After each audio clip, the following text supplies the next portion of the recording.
नमस्कार मित्रों, चित्तौड़गढ़ राजस्थान का यह शहर इतिहास का एक ऐसा पहलू समेटे हुए है जिस पर आज भी भारतीयों को गौरव महसूस होता है। चाहे वह राजपूतों का शौर्य हो या फिर राजपूतानी रानियों का जौहर, भारत का इस छोटे से शहर ने ये सब देखा है।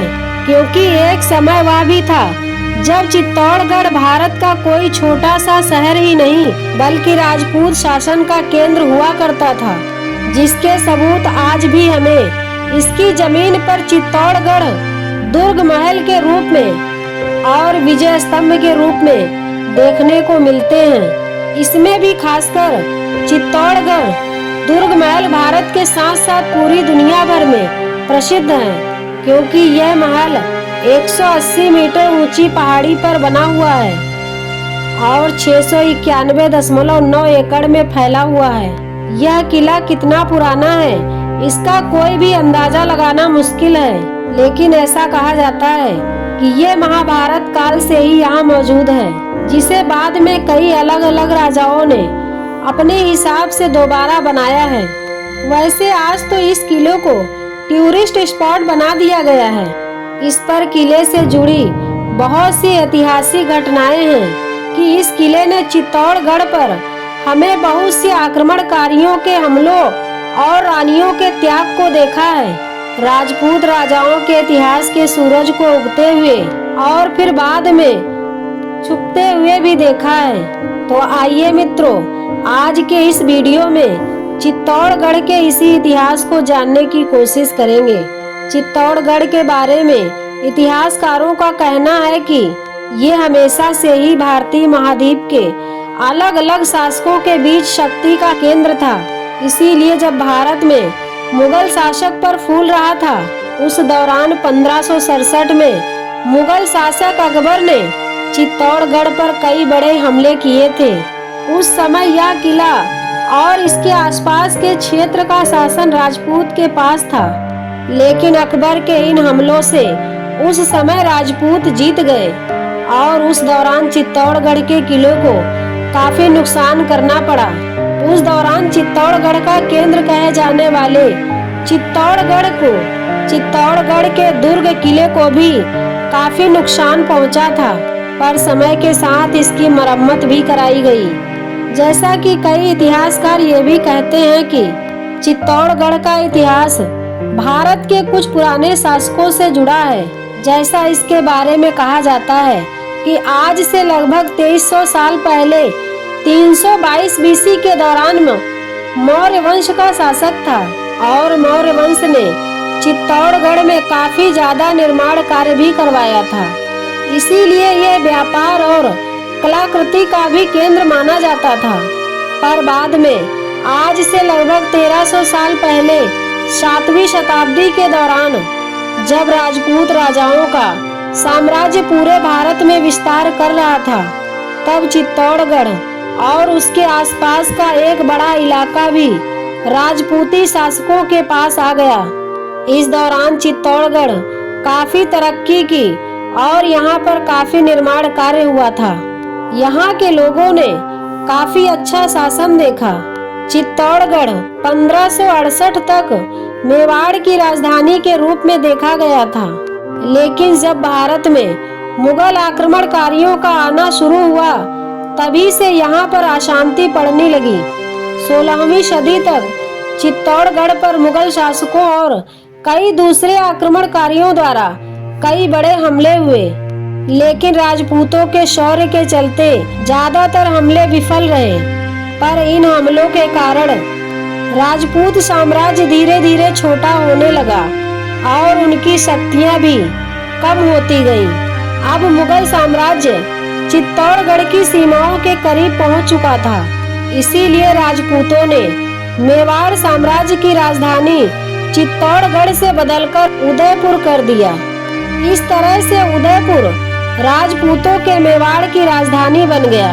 ऐसा माना गया है कि इसकी स्थापना सिसोदिया वंश के शासक बप्पा रावल ने की थी और कहा जाता है कि राजपूती राजा बप्पा रावल को चित्तौड़गढ़ 8वीं शताब्दी में सोलंकी की राजकुमारी से विवाह करने पर दहेज के एक हिस्से के रूप में मिला था और उसके बाद बप्पा रावल के वंशजों ने इस देश पर राज किया। उन्होंने चित्तौड़गढ़ पर 1568 तक राज किया था, लेकिन उसके बाद मुगलों के एक बड़े हमले में राजपूतों की पूरी हार के बाद पूरे मेवाड़ के राजा और साथ ही चित्तौड़गढ़ पर भी मुगलों ने अपना शासन कब्जा कर लिया था।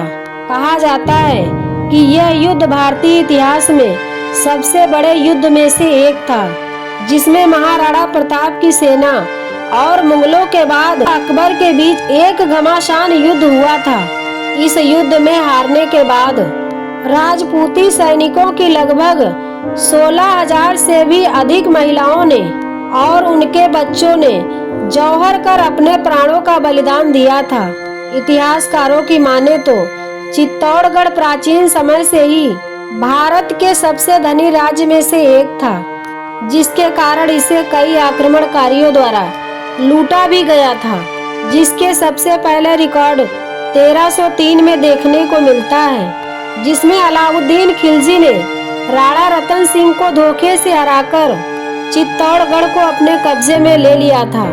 चित्तौड़गढ़ का प्राचीन किला चित्तौड़गढ़ दुर्ग ये भारत का सबसे विशाल किला है, जो करीब 700 एकड़ में फैला है, जिसके पास कई हिंदू देवी देवताओं के मंदिर भी बने हुए हैं और इसके थोड़ा आगे नीलकंठ महादेव का मंदिर है, जिसके बारे में कहा जाता है कि महादेव की इस विशालकाय मूर्ति को भीम अपने बाजुओं में बांधे रखते थे। इस किले के इतने बड़े आकार के कारण कहा जाता है कि एक समय पर इस किले के अंदर ही 1 लाख से भी ज्यादा लोग रहते थे, जिसमें राजा रानी से लेकर दास दासियां और सैनिक भी शामिल थे। यही वह किला है जिस पर राजपूतों ने और यहाँ तक कि मौर्य वंश के कई राजाओं ने भी राज किया था, और इसी किले के अंदर युद्ध में राजपूतों के हारने पर हजारों राजपूत रानियों ने मिलकर जौहर किया था। लेकिन इस किले के बारे में सबसे हैरान कर देने वाली बात यह है कि आज तक भी यह पता नहीं चल पाया है कि आखिर यह किला कितना पुराना है। कई इतिहासकारों की माने तो इसे महाभारत काल से जोड़कर देखते हैं। इसी कारण 2013 में यूनेस्को ने चित्तौड़गढ़ दुर्ग को विरासत स्थल में शामिल कर लिया था। इस किले के चारों ओर 7 बड़े बड़े दरवाजे बने हैं। इन सभी दरवाजों को पार करके ही किले के अंदर प्रवेश किया जा सकता है, और इन 7 के नाम हैं बाड़न पोल, भैरव पोल, हनुमान पोल, गणेश पोल, जोड़ना पोल, लक्ष्मण पोल और राम पोल। कहा जाता है कि इसके एक दरवाजे के नाम के पीछे एक कहानी है। उदाहरण के लिए इसके सबसे पहले द्वार बाड़न पोल के बारे में कहा जाता है कि एक बार एक भीषण युद्ध में खून की नदी बहने लगी थी, जिसमें एक बाड़ा यानी भैंसा बहता हुआ यहाँ तक आ गया था। इसी कारण इस द्वार का नाम बाड़न पोल पड़ा।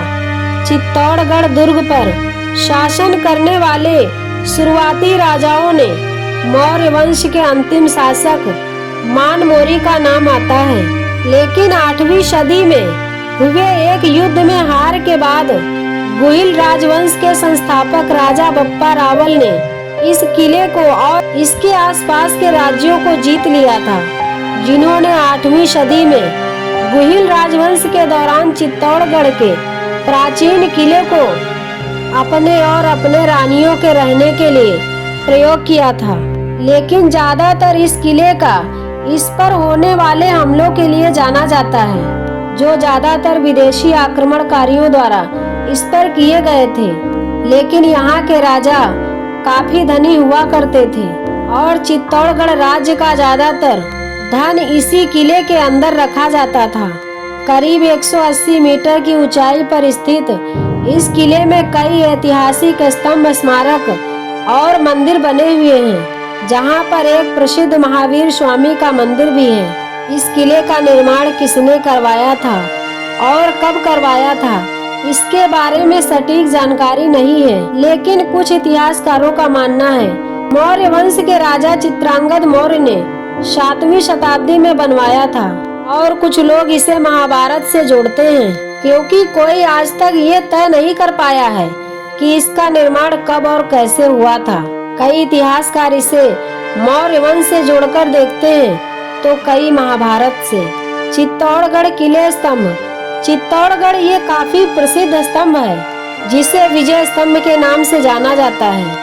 विजय स्तंभ 37.2 मीटर या 122 फीट ऊंचा है, जिसमें पूरे 157 सीढ़ियां हैं, जिन पर चढ़ने के बाद आप इसके सबसे ऊंचे हिस्से पर पहुंचते हैं, जहां से चित्तौड़गढ़ का एक खूबसूरत नजारा देखने को मिलता है।